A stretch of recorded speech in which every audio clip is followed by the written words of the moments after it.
Saya itu dengar Kiai Bisri, cerita Kiai Bisri itu tidak ada yang serius. Dulu ketika ada polemik Haji yang Mu'alim, itu orang kumpul semua di sini. Kata Kiai Bisri, sudah, nunggu Mbah Fadl.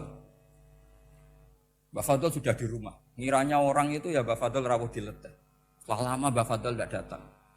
Loh Kiai Bisri, Mbah Fadl tidak datang. Lah ya di rumah. Lah mana kok tidak ada? Ya di rumahnya sendiri.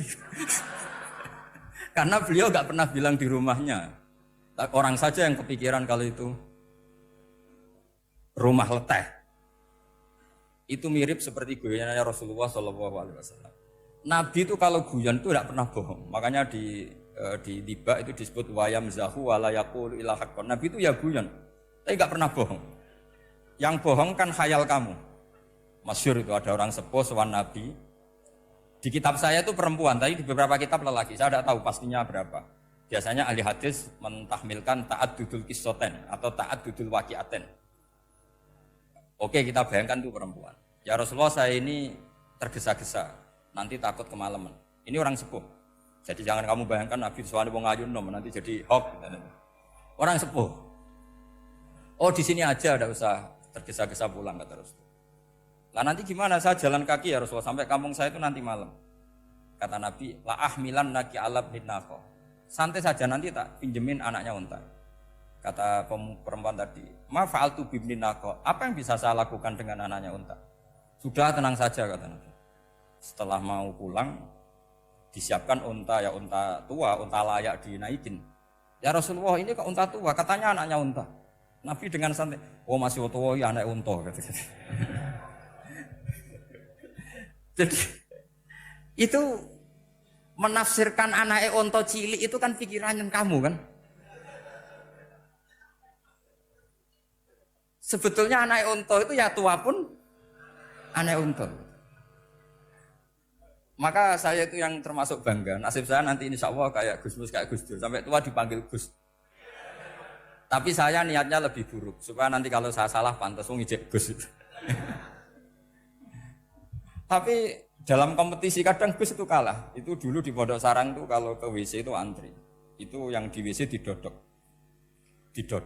Supaya cepat keluar. Ayo cepat keluar, saya Gus. Dikira teror Gus itu yang di WC menjadi takut. Yang dalam WC gak kalah, saya malah kiai. Iya.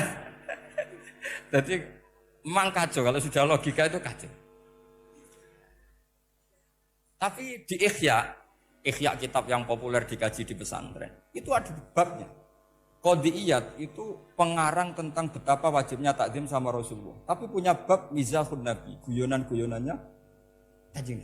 Cuma Nabi seninya tadi wala yaqulu illa haqqan. Meskipun guyon itu enggak pernah bohong, itu butuh seni itu. Bohong apa guyon tapi tidak pernah bohong. Tapi umatnya ada saja yang pernah niru, ya termasuk Kiai Bisri tadi. Sudah nunggu Mbah Fadl, sudah di dalam. Ketika ditunggu ternyata ya dalamnya Mbah Fadl sendiri, bukan di dalam apa? Ada seorang raja yang gemar kawin karena orang Arab gemar kawin. Itu setiap ada perempuan cantik ingin dinikah. Nikah itu masih baik, jadi sama ndak usah anti. Soal kamu dengki sama orang poligami itu ya hasud gitu. Yang layak biar poligami, asal ada yang mau dan siap-siap ada tambah satu, hilang satu. Biasanya kan. Singkat cerita dia itu cinta sama seorang perempuan. Nah perempuan itu ditanya-tanyakan sama pemuda situ ajudan dia. Gimana saya boleh nikah itu? Jawabannya tadi kaifa tankihuha wa qad ra'aitu qabbalaha rajul. Kok kamu nikahi gimana? Saya pernah melihat dia itu dicium seorang lelaki. Kamu itu seorang raja, masa nikahi perempuan yang pernah dicium seorang lelaki? Wah itu miso-miso raja. Udah enggak. Saya ini raja muslim soleh, masa nikahi orang yang pernah dicium lelaki? Suatu saat si pemuda ini menikahi perempuan itu. Mangkelnya bukan main, karena dia saingan sama raja, gak mungkin menang. Satu-satunya menang itu bikin hoax tadi itu. Ini cerita ini di Ithaf, di sarahnya Ihya. Kamu kira di ini di cerita Alfu Yaumin wa Lailatin Abu Nawas, enggak, ini cerita di Ithaf. Kitab yang sangat sakral karena sarahnya apa? Ihya. Setelah nikah, maki-maki raja. Orang tidak punya harga diri, perempuan pernah dicium orang kok dinikahi. Tadri mandalikar rajul, kamu tahu siapa lelaki itu?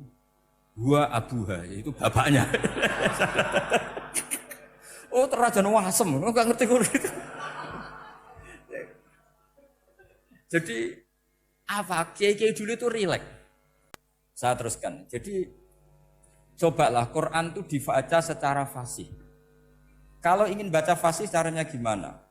Kamu harus belajar balaghah, belajar lisanul Arab, belajar mantek, belajar logika. Nah, kalau logika itu tidak sampai, cari muhalnya. Ini fatwanya Said Robdon Al-Buti, juga fatwanya semua ulama usul fikih. Saya ulang lagi ya, kalau logika kamu nggak paham, cari sisi muhalnya. Saya ulang lagi, cari sisi muhalnya. Misalnya kamu angan-angan tentang Allah nggak dok. Sedurungnya Allah itu sopo. Misalnya kamu angan-angan gitu. Sama agama tentu itu dilarang, tapi orang filsafat tetap saja nyari itu. Lalu hentikan pencarian itu, yaitu tadi katakan saja hadhil maujudat yastakhilu ayyakhluqahal adam. Sesuatu yang maujud tentu enggak mungkin disebabkan oleh sesuatu yang tidak ada. Fa innal adama la yu'athiru aslan wala yakhluqu aslan. Namanya sesuatu yang enggak ada pasti tidak berstatus pencipta. Namanya saja enggak ada. Akhirnya la buddha min ayyasbiqa hadzal alam maujudun. Maka alam ini harus didahului sesuatu yang maujud. Lah maujud ini yang oleh Islam disebut Allah Subhanahu wa taala.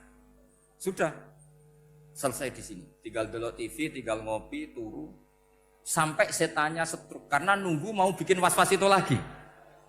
Loh saya itu termasuk kiai paling sering lihat sinetron. Kadang ya lihat Mak Lampir itu sering sekali. Sampai istri saya itu protes, Gus, dengan kata orang banyak orang alim kok senengan itu Mak Lampir. Karena setan mau menggoda saya tentang berpikir Allah. Jadi dia ngenteni. Kok malah mikir Mak Lampir itu. Setelah lihat Mak Lampir biasanya saya itu lapar, terus makan. Habis makan tidur. Setannya masih nunggu mau was-was. Ternyata saya habis bangun ngopi lagi. Kadang lihat berita orang ditangkap KPK macam-macam. Ini penting saya utarakan supaya setan itu tidak menang. Jadi ciri utama setan itu kata Rasulullah SAW, setan ini goda umatku, hadhil jibal khalaqaha Allah, hadhil ardo khalaqaha Allah, hadhil bihar khalaqaha Allah, faman khalaqaha Allah. Itu makanya banyak orang jurusan filsafat keblinger karena tanya Allah itu siapa. Kata Rasulullah, jika sampai ini maka kamu harus berhenti. Lo berhenti tanpa dialihkan ke yang lain kan susah. Tinggal aja lihat dulu sinetron. Ya paling gampang ya Mak Lampir, kan ada takut-takutnya sedikit. Karena kalau lihat sinetron anak-anak milenial itu kalau ada artis cantik sampai nangis. Karena istri kamu tidak seperti itu.